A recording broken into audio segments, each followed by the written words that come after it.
She's done, right you? AJ go. Dạ anh chị đến tới sợ à. No, like if I do it, it's okay. Just go. All right. He doesn't want to. Melanie, Go one more round. Go one more round. But just take picture. Then see I don't shake it.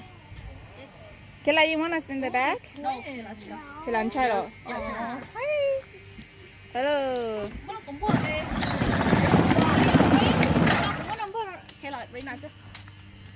Ồ, nó ngài lại có tôi hả lọ? Vào từ có chỉ có hai nào lọ? Ồ, nó ác sai rồi.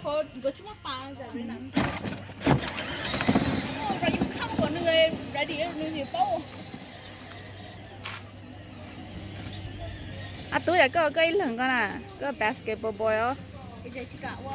Nó không chỉ tao muốn. Đây còn nơi bay nữa, tao bay ha, chỉ không có nơi trai nữa, bắt trai thôi. Bây giờ nơi sợ nơi bóng. Wait, right you wait.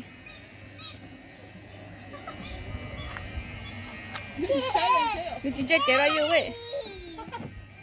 Thế này là nó right you thao nữa ha. Má mình bao lòng đi. Low battery. Oh no! Wait. Put AJ on there. It's okay. What? Is it gonna choke us? Then it's gone, huh? Go boy. No, go stomach clean until it. Oh, okay. Better. Yeah. Okay, right. Don't know. Oh, this phone. He don't know how to do that, right? Just go. Go ahead. Chơi theo đồng hồ không có lỗi sự. Bye bye. Chơi bye bye. Kayla, you wanna sit there too? No. Nè nhà đâu lúc chơi hạt chỉ một chỗ.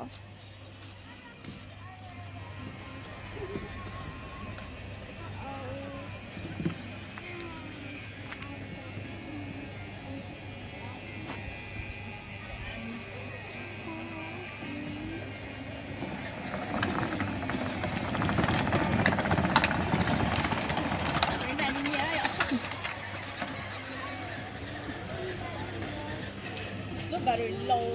Stop the song.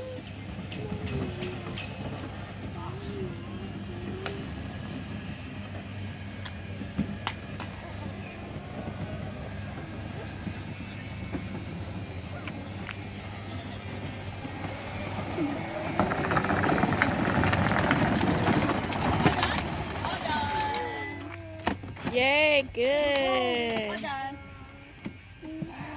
Chị chị không đi chơi, nhà tôi ở play ball. Thì lúc rồi mình nhỏ ở play ball.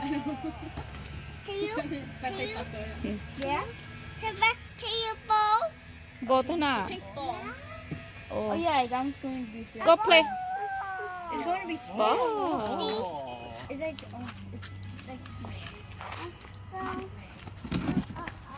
Did you play ball? Is it kick? Hey you. Hey you. Hey you. Hey you. Hey you. Kayu nè. Hey you. Hey you. Kayu. Là chưa là you kayu. Chờ nữa còn nữa. Chị lâu nào có lo. Nữ tao theo. Đi là chị thâu có. No. What are you doing, Rayu? Why you Put that there. No. No, I'm really first. Who's gonna steer her? No, I'm like go here and look here. Đủ, cho quá chín đủ nè. Why you do that? No. Nè tao vẫn người này nè tôi không có mua. Nó tiền này mà đã nó trả nè hay là quá chín đủ thì anh chơi con. Rayu, are you sure? Nhà to nè tôi. Rayu, mau lo rang Chưa. rồi. Có kia nhưng mà nhớ là cá nó trả mua nữa ha. Cái hồi này trên nhà thôi luôn sẽ phải sao à? It doesn't work though. It's okay, go charge the battery for a little bit.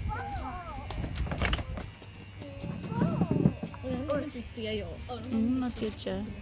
这是都给你上去教，这是鸟表示的这些。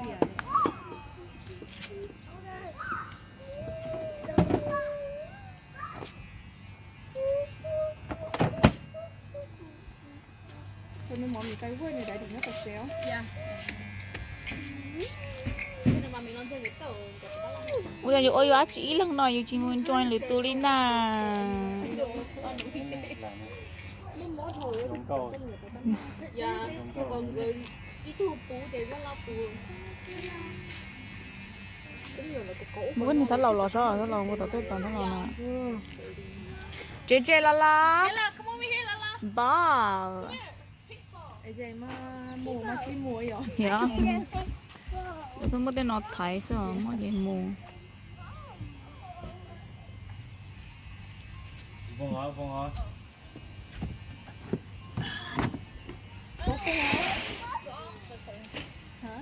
Nô nhưng mà mang kỹ nè. Ủa, đông sao nào? Chấm mộ. Don't jump, right? Nó coi cái này nhiều trang, nếu mộ ở đây là mang kỹ trăm số ha. Cái mong là nhớ tỷ chế đó. Cái FaceTime thôi là đó. I don't know. Nhiều trong xe chấp lại liền à. Can you go pick them up?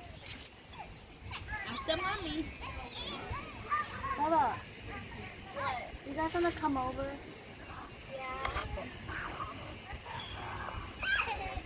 Ủa. Rayu, just tuck the string into the monkey's back.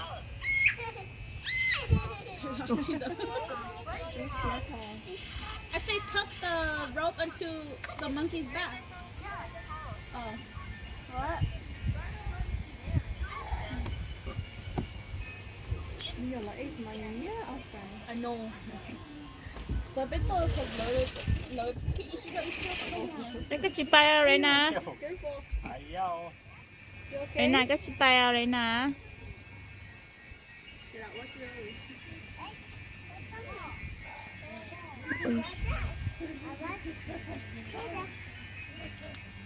Lắm một. I know. Oh no, he went to supposed to grab his car part. Giờ nó phân chết con à. Con liền để điều à. Ở đồng. Rena. To his cousin's house. Khải du ấy, hay nữa. Cái đó là lịch chế có mà. Hả? Cái đó là lịch chế lại làm. Có một thay lạnh rồi ha. Em chỉ biết bỏ dính để mình chơi chứ. Đi bông xem phone à. Yeah, he did. He went to grab car part. Dạ chị nè. Ý trên hè số phone nó Oh, car part. Are you careful? Yeah, just put it on the ground.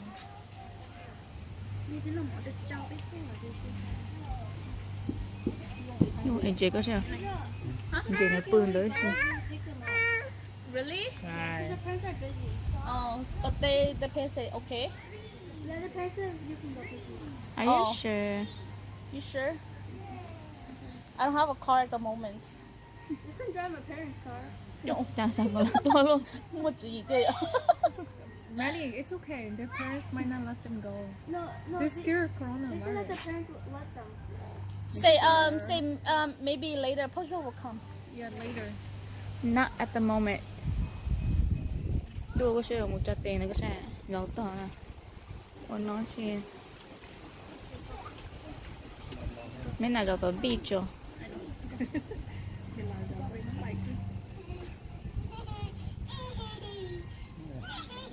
Đua tôi chỉ ta lẩu lì xa.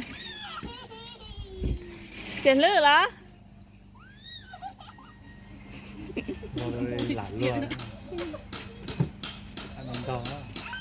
She doesn't like it. I know, she's like, take off. Okay. Ủa?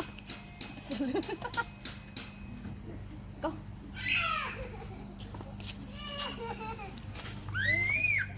Thấy cô sao? Cô phụ luôn. Cô nói đúng nhanh.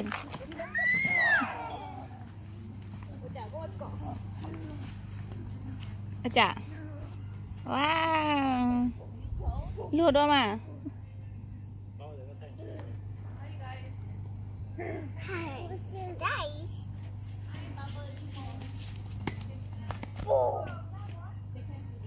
Chỉ sáng thì tới rồi. Cái này tôi là. Cái chế phải to bự mà nó bự. Người nó chỉ đến nhà mà nó sườn thế.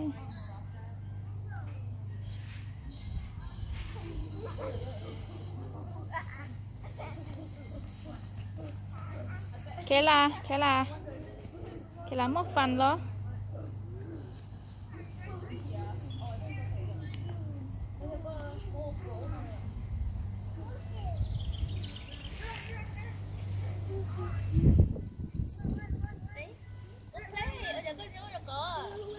Cho nên chúng nó lớn thiệt liền rồi cha.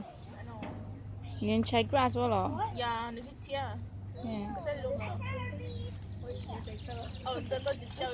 Thôi ý ấy chứ nên trái này Go chính shoot trái. on a feel the grass. Oh, I see.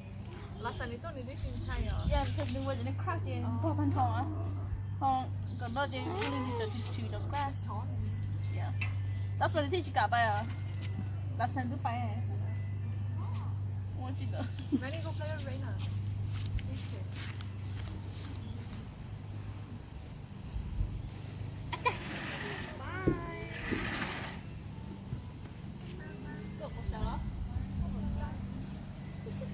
Nên chứ mà muốn đan chơi luôn thì chẳng đan chơi tiền. Nên nhỏ cha sẽ có phóng đan chơi tá liền.